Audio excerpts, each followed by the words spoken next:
Hey, I'm sorry I haven't done these in a while.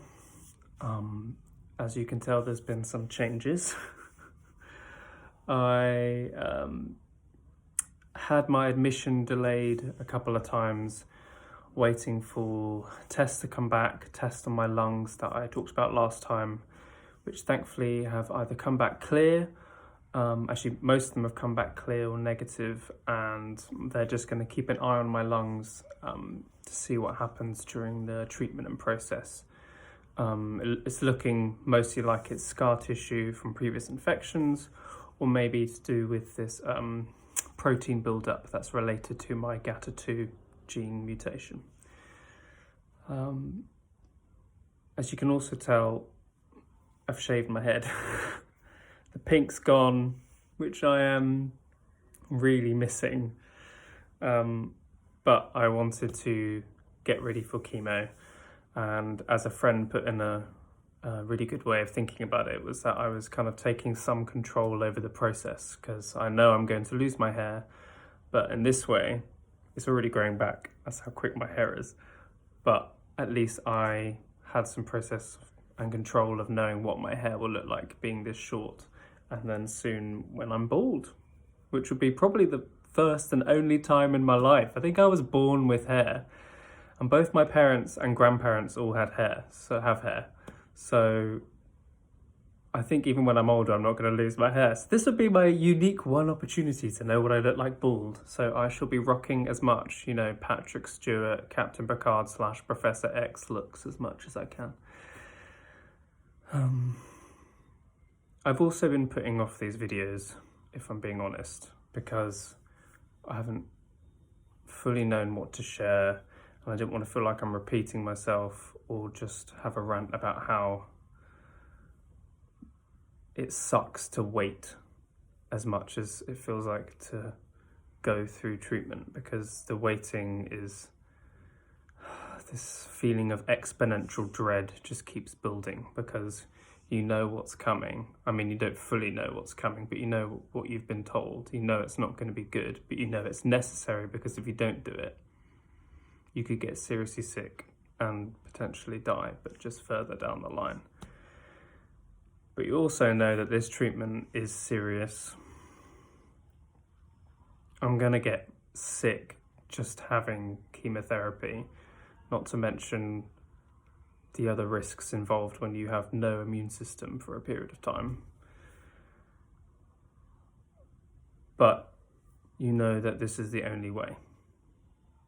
For my condition, which is still relatively new, and doctors are still figuring out how exactly it works and how to combat it, my only treatment is this stem cell transplant. It's a bone marrow transplant. And I've had a lot of people ask me, like, oh, when's your operation? And I should say, it's not an operation. I think people hear transplant and think, you're going to go under, have general anesthetic, something is going to get taken out and you're going to have something put in or something like that. And that is true for most transplants. But in my case, the reason why I'm also having chemo is because we're not cutting me open, shall we say, to put it bluntly, and putting something in. I'm having chemo to kill off and wipe out my bone marrow, effectively my immune system and faulty cells. And we're going to put in my sister's stem cells, which are extracted from her blood after she goes through a process of boosting her own bone marrow stem cell production. And in that way, it's a lot more like a transfusion than an operation.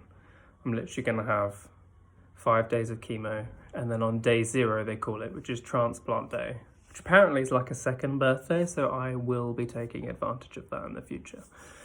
I will get a bag or 2 of something that looks like blood or plasma, and they'll literally just put it in my brand new Hickman line that I got yesterday. Don't know if you can see. It's a bit sore. And voila, I should hopefully in a week or so start showing signs of my sister's immune system, bone marrow, growing into my own, so it becomes my own immune system.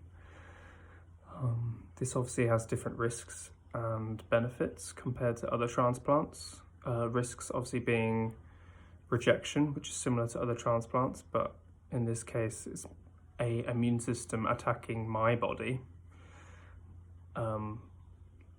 as well as something called graft versus host disease, which is kind of your body's reaction to an immune system that's technically foreign being put into your body, which then might unfortunately start seeing parts of my body that are vital as foreign entities that need attacking.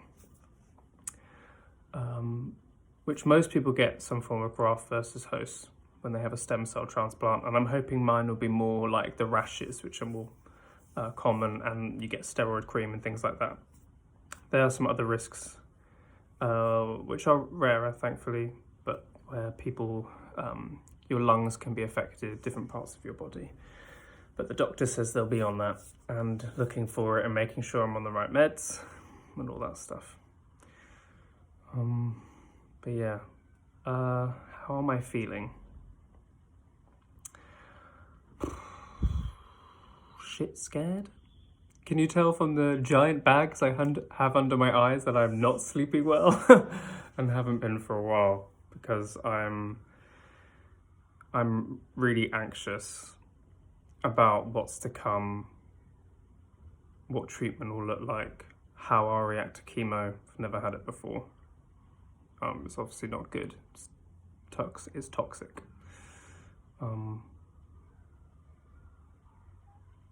How long will I be in the hospital?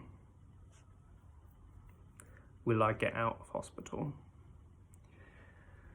And how long will recovery look like? And what will I look like? It takes a toll on the body. And yeah. I'm trying to think of positives, which I really kind of hate when people say like, oh, just look on the bright side, just focus on this. I'm like, I'm not just gonna focus on the positives and the light side, because I've been told all of these potential risks and possibilities for a reason, which is reality. And as much as I can say this will help me in the future, and that does help to an extent, like I will hopefully now live a normal life as much as I can with this treatment. Unlike if I left it, I would definitely probably develop leukemia within the next 10 years because of what my gene mutation is like, and that it mutates again. It's called a secondary mutation, and it becomes dysplasic, and then it develops into cancer, which is not something I want, but also something I want to really contemplate. And I want to just live my life. I don't even feel like I've fully lived my life. I mean, I'm 30. No one's really fully lived their life at my age, have they? But I am gonna do it because there is no other choice. I'll get through it. It's gonna suck absolute balls. And I'm kind of dreading the future bit in the hospital where you kind of start to feel better. Like after chemo, after transplant, you might get infections now and then, but it's more the absolute boredom that comes with being stuck in a room or in a ward. Because I get antsy. I'm not good. So this time round, I'm bringing the Xbox. I'm bringing books. I'm bringing my own duvet. I'm bringing anything that will distract me from the fact of where I actually am. And I will try and keep you guys more updated. I might switch to more Insta stories to make it easier. I can compile them and then send them on here if I can. But I just wanted to update you. This is my last day of freedom for a while. Tomorrow I'm going to be admitted. Saturday I'm going to start chemo. I'm going to have that for 5 days. Then I'm going to have a day break. And then hopefully next Thursday, I'll be having my transplant. My sister's stem cells. And we'll see if this works. And then it's just the waiting game of weeks see how well it grows and develops, see how well I cope, and then hopefully, freedom. I can go home to my parents and I can live.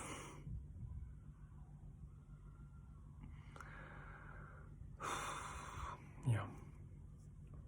So, thank you for listening and watching, and I hope to see you soon.